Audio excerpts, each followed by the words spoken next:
mit der Akzeptanz der vier Grundfreiheiten und dazu gehört auch die Freizügigkeit der Personen. Brexit means Brexit.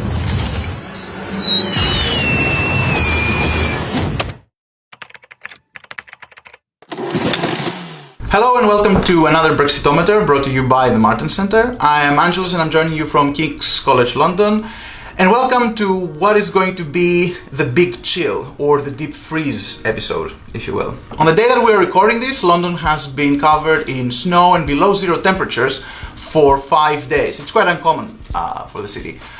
They call it the beast from the east, a cold weather system of snow and chilling winds coming from Siberia, and has covered the whole of the UK, caused major disruptions across the country, particularly in the north and Scotland. But the last week of February has also seen a second wave of cold from Europe covering London. It's a wave of chilling news and developments in Brexit that threatens to freeze any progress towards a negotiated agreement between the UK and the EU and throw Theresa May and her government into the refrigerator of history. Let's see how the Brexit temperature went from chilly to cold to a deep freeze within a matter of days. Let's take out our Brexitometer thermometer and see how things have gone really cold over the last few days.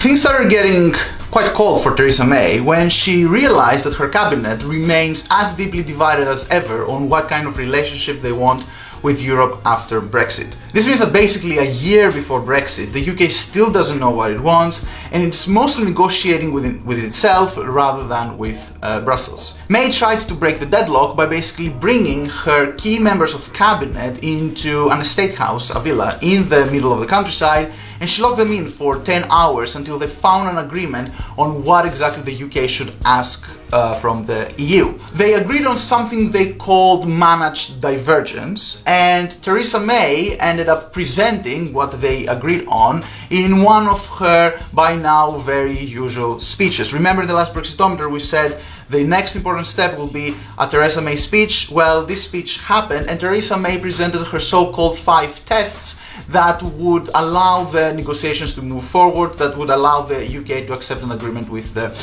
EU. What basically the UK cabinet has agreed upon is what they call managed divergence. Now, this basically means that the UK will agree to stay aligned with EU rules and regulations on some topics, but will be free to diverge in others. It's the only way that Theresa May can keep both sides of her cabinet united. She basically promises the soft Brexiteers that she will remain aligned with the EU in some areas. She promises the hard Brexiteers that the UK will be free to strike its own trade deals and have its own rules and regulations in some other areas. Now, if this sounds like cherry picking, it's because it actually is. The EU has said though that it cannot accept the UK picking and choosing what it likes and doesn't like from EU membership. And Donald Tusk said exactly that to Theresa May when he visited her in London. So a month of soul-searching in the Conservative Party has produced a negotiating position that the EU rejects outright. Theresa May can only satisfy everyone in her cabinet if she's vague, but she needs to be precise in order to be able to reach an agreement with the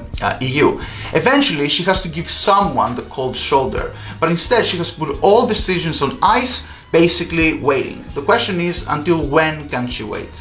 The temperature for the British government went from really cold to really below zero when it realized that Brexit threatens its very survival. Now remember that Theresa May has a really small majority of just 13 seats in the House of Commons, and on that only with the help of the Northern Irish Democratic Unionist Party, the DUP. Now there's a small group of really pro-EU Tory MPs, yes, they actually exist, really pro-EU Conservatives, and they want to introduce an amendment in Parliament that basically says that the UK has to stay in the EU customs union. This is something the government doesn't want, and Theresa May insisted that on her speech because it would keep the UK from having its own trade deals. Now normally the government wouldn't be worried, but then something extraordinary happened. And again, as the Brexitometer predicted in our last episode, Jeremy Corbyn, the leader of the Labour Party, made his move by endorsing the customs union. This is exactly what we said that he would. There was a lot of speculation, and in the end he actually committed the Labour Party to supporting the customs union.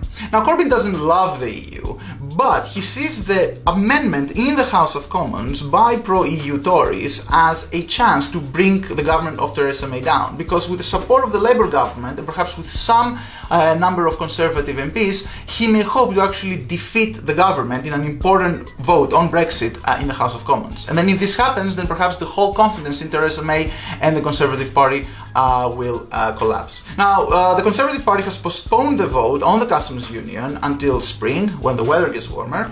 But until then, Theresa May must feel that the House of Commons has become a very, very cold place for her. And finally, the situation turned from frosty cold to a real snow blizzard.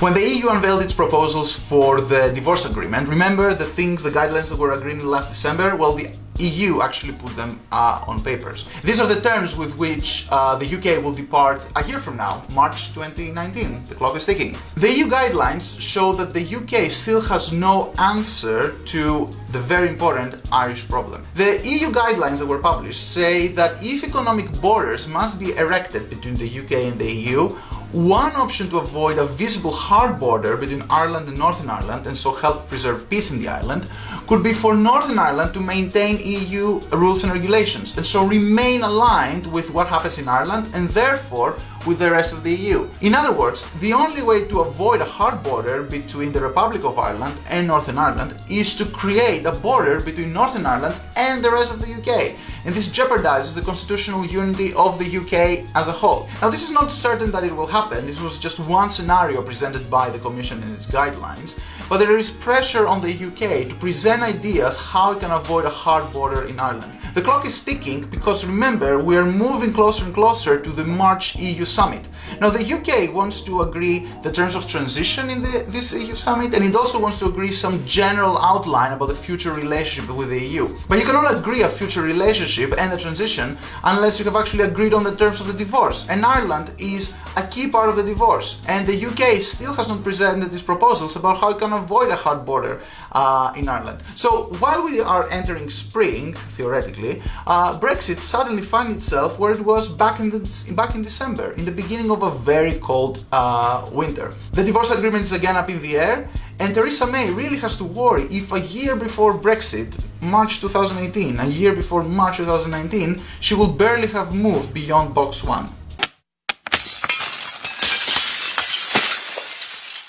So, well, that was the cold, snowy, frosty Brexitometer. The weather is probably warmer when you are watching this. Our next appointment will be around the end of March. Remember, March 22-23, the big EU summit. Brexit will be discussed. The Brexitometer will be there to analyze this. Until then, you can always send me your questions about Brexit on Facebook, Twitter, and Instagram using the hashtag Brexitometer, or you can already start sending me your questions by commenting right below this video. Until then, take care and see you soon. Mit der Akzeptanz der 4 Grundfreiheiten und dazu gehört auch die Freizügigkeit der Personen. Brexit means Brexit.